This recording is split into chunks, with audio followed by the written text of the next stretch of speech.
మిత్రులారా, 2,20,000 మంది యూనిఫామ్ వేసుకున్న యువకులు, 20 లక్షల మంది భాగస్వాములు, ఇంత పెద్ద ప్రదర్శనలు జరుగుతూ ఉంటే ఆ ప్రదర్శనలకు చట్టాలు వర్తించవా?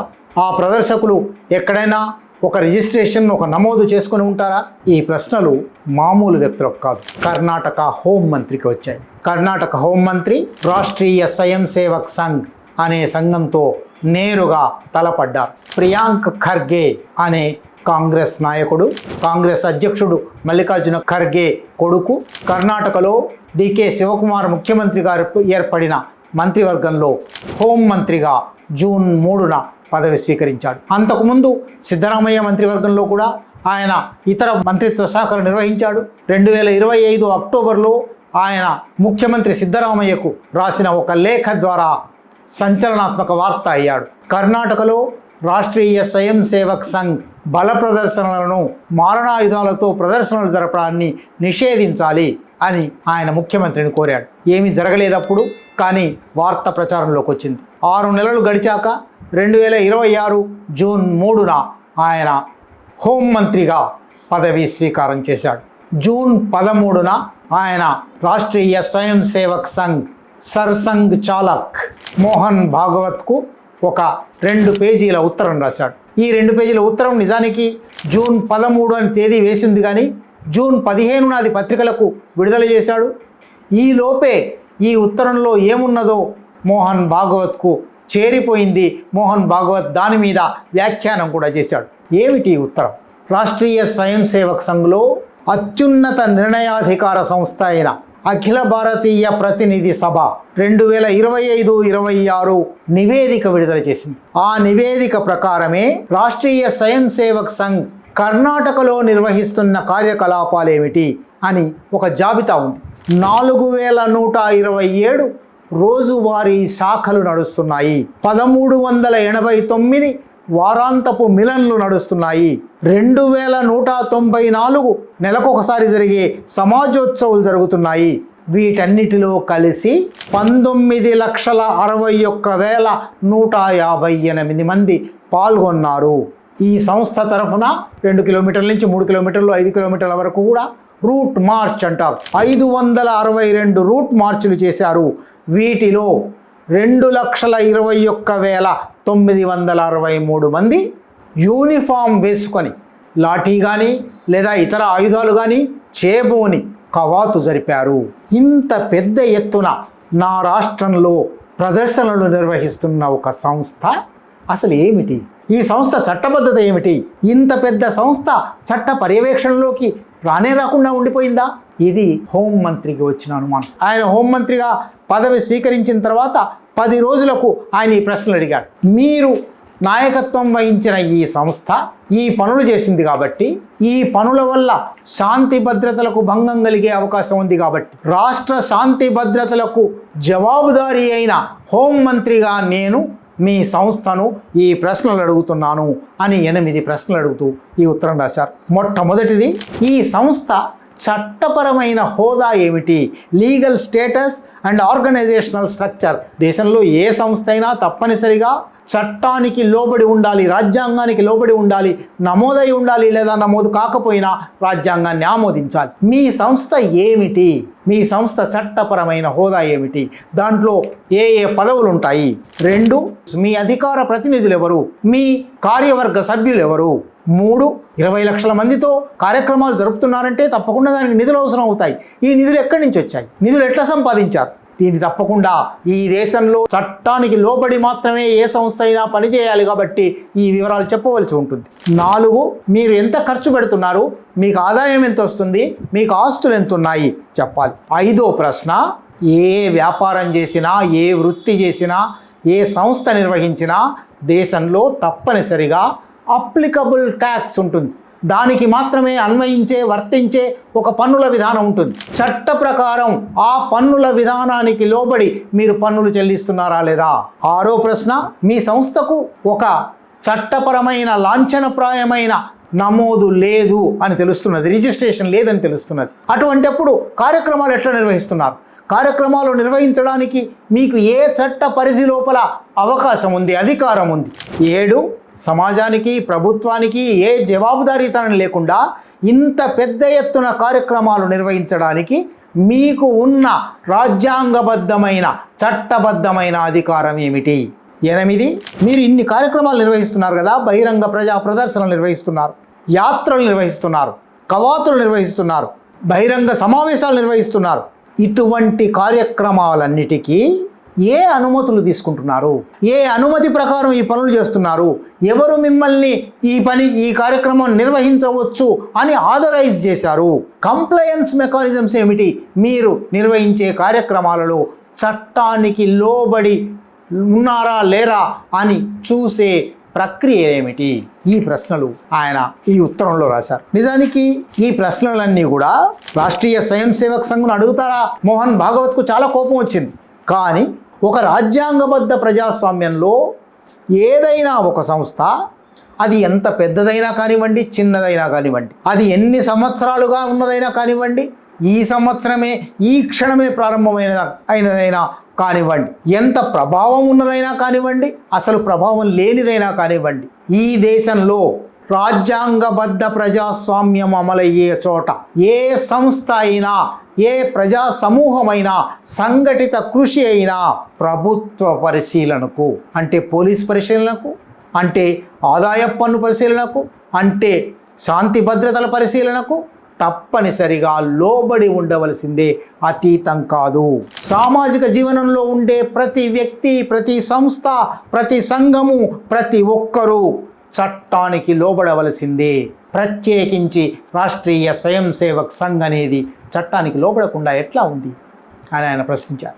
దాని మీద వెంటనే కేరళలో ఆయన అప్పుడున్నారు, కేరళలోని త్రిశూర్లో సర్సంఘ్ చాలక్ మోహన్ భాగవత్ దీని మీద చాలా తీవ్రంగా విరుచుకుపడ్డారు. 100 సంవత్సరాల నుంచి ఉన్న సంస్థ, దేశమంతా ప్రభావం వేసిన సంస్థ, 100 సంవత్సరాలుగా మమ్మల్ని ఎవరూ అడగలేదు, మేమే హిందూయిజం ఎక్కడైనా రిజిస్టర్ కావాలా అని ఎదురు ప్రశ్నలు వేశారు. దానికి మళ్ళీ ప్రియాంక్ ఖర్గే ఒక్కొక్క ప్రశ్నకు జవాబిచ్చారు.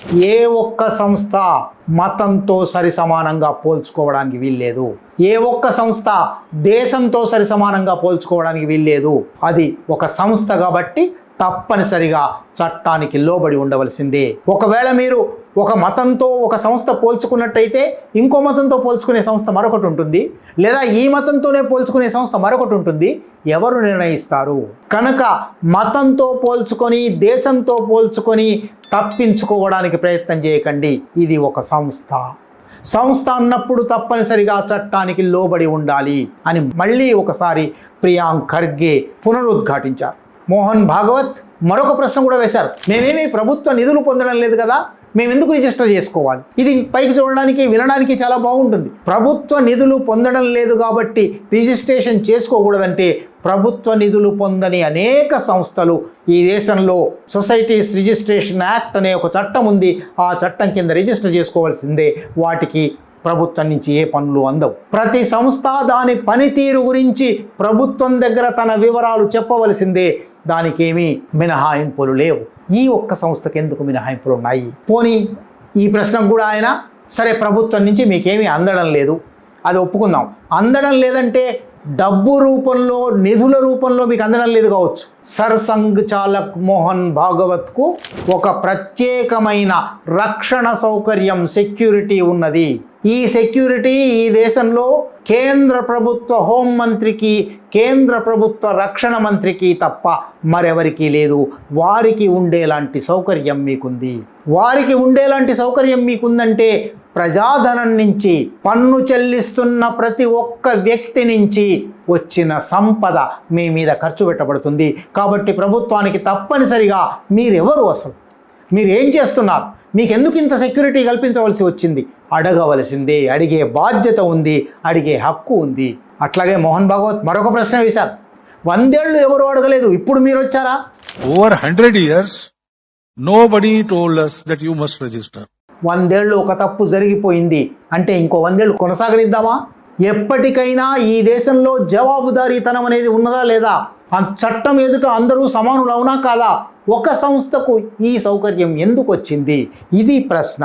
ఒకవేళ గత 100 ఏళ్ళు పొరపాటు జరిగి ఉంటే ఇంకో 100 ఏళ్ళు కొనసాగనిద్దామా అని కూడా ఆయన ఎదురు ప్రశ్నలు వేశారు. ఇంకా జవాబు రాలేదు. కానీ ఇటు ప్రియాంక ఖర్గేకు మద్దతుగాను, అటు మోహన్ భాగవత్కు, ఆర్ఎస్ఎస్కు మద్దతుగాను అనేక మంది మేధావులు, రాజకీయ నాయకులు, పరిశీలకులు మాట్లాడుతూ ఉన్నారు. ప్రియాంక ఖర్గేకు మద్దతుగా కర్ణాటక మంత్రివర్గంలోనే మరొక సభ్యుడు, మాజీ ముఖ్యమంత్రి సిద్ధరామయ్య కుమారుడు యతీంద్ర సిద్ధరామయ్య ఒక ప్రశ్న వేశారు. ఈ దేశంలో అందరికీ ఒకే చట్టం వర్తిస్తుందా, లేక కొందరికి చట్టం వర్తించదా? ఏమైనా కొత్త నియమాలు ఏమైనా తెచ్చారా? కొత్త నిబంధనలు ఏమైనా తెచ్చారా?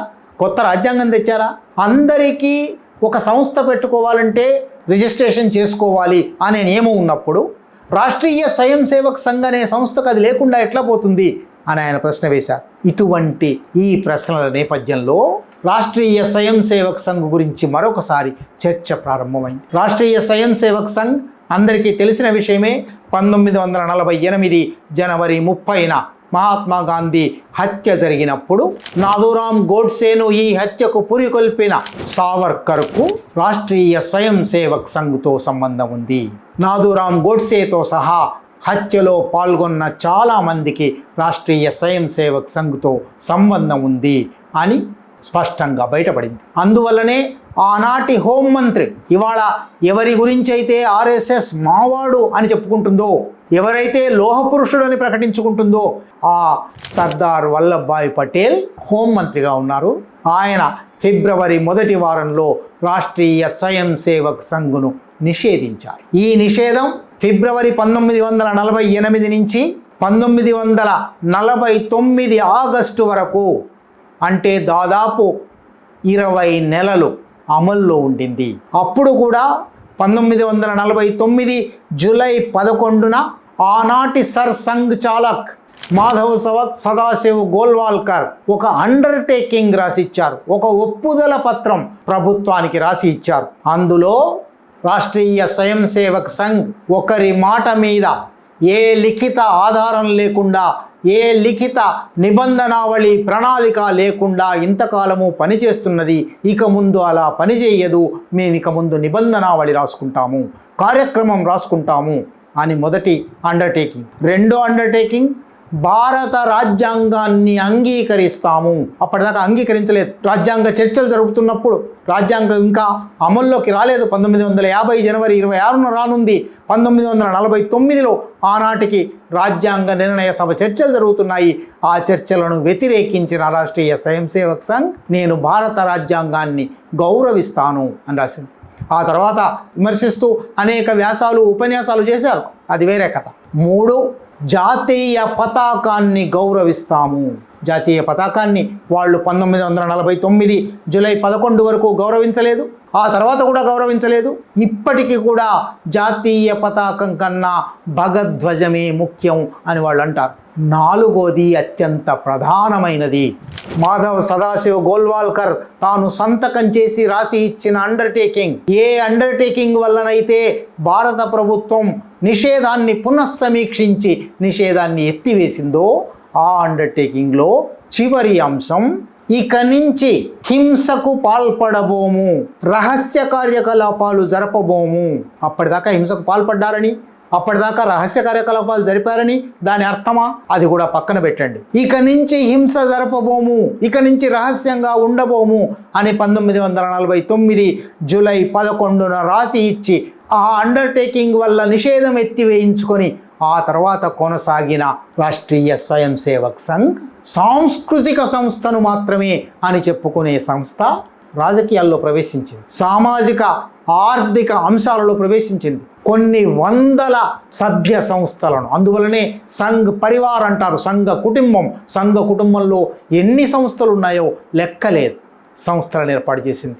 ఇది మాత్రమే కాదు, ఈ అండర్టేకింగ్ రాసి ఇచ్చిన తర్వాత దేశంలో జరిగిన ప్రతి మత కల్లోలంలోనూ హింసకు పాల్పడింది, హత్యలు చేసింది రాష్ట్రీయ స్వయం సేవక్ సంఘ్ అని అనేక మంది ఆరోపణలు చేశారు. విమర్శకుల ఆరోపణలు పక్కన పెట్టండి. 1967లో షాపూర్లో, ముజఫర్పూర్లో జరిగిన మత కల్లోలాలలో ఆర్ఎస్ఎస్ పాత్ర గురించి రఘుబర్ దయాళ్ కమిషన్ స్పష్టంగా చెప్పింది. 1969లో అహ్మదాబాద్లో జరిగిన మత కల్లోలాలలో జస్టిస్ పింగిళి జగన్మోహన్ రెడ్డి కమిషన్, భివాండిలో 1970లో జరిగిన మత కల్లోలాలలో జస్టిస్ డిపి మదన్ కమిషన్, 1971లో తెల్లిచ్చేరిలో జరిగిన మత కల్లోలాలలో ఆర్ఎస్ఎస్ పాత్ర గురించి జస్టిస్ జోసెఫ్ వితయాతిల్ కమిషన్, ఆ తర్వాత ఎమర్జెన్సీలో 1975లో ప్రధానమంత్రి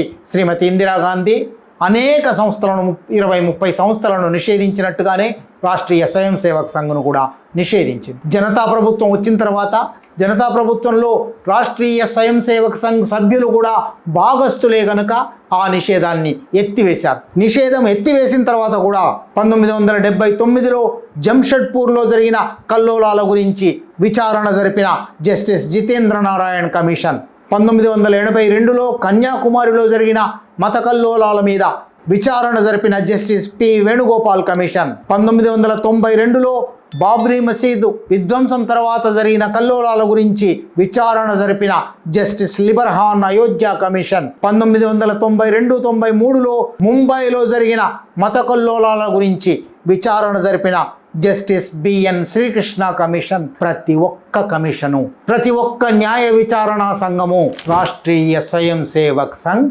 హింసా కార్యకలాపాలు జరుపుతుంది, హత్యలు చేసింది, దాడులు చేసింది, గృహదహనాలు, ఇతర మతస్థుల ఆస్తుల దహనాలు చేసింది అని స్పష్టంగా ప్రకటించాయి. ఈ చరిత్ర వల్ల ఇవాళ మరొక హోంమంత్రి, మా చరిత్ర చాలా పెద్దది అని చెప్పుకోవచ్చు, ఆ చరిత్రలో 1948లో ఒక కేంద్ర హోంమంత్రి నిషేధం విధించారు. 2026లో ఒక రాష్ట్ర హోంమంత్రి నిషేధం అంత దూరం దాకా పోలేదు. మీ లెక్కలు చెప్పండి అయ్యా, మీ సమాచారం ఇవ్వండి అయ్యా, మీరు ఏ చట్టం ప్రకారం, ఏ రాజ్యాంగం ప్రకారం పనిచేస్తున్నారో చెప్పండి అయ్యా అని అడుగుతున్నారు. ఈ దేశం ఎంత చట్టాతీతంగా నడుస్తూ ఉన్నది.